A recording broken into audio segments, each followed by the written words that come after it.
Iran has produced enough highly enriched uranium. ইসরায়েলের প্রধানমন্ত্রী Benjamin Netanyahu দেশ ছেড়ে পালিয়েছেন এমনটি দাবি করছে ইসরায়েলি গণমাধ্যম। হিব্রু সংবাদ মাধ্যম চ্যানেল 12 জানায়, শুক্রবার ভোরে ইরানের একাধিক শহরে সামরিক হামলা চালায় ইসরায়েল।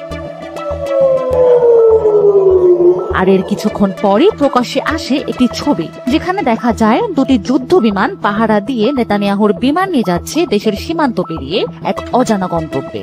পরবর্তী প্রতিবেদনে চ্যানেল 12 দাবি করে, নেতানিয়াহুকে বহনকারী বিমানটি সম্ভবত গ্রিসের রাজধানী এথেন্সে অবতরণ করেছে। উঠেছে ইসরায়েলের এই সামরিক অভিযানের নেতৃত্ব যিনি দিলেন, সেই প্রধানমন্ত্রী হঠাৎ করেই কেন দেশ ছেড়ে চলে গেলেন।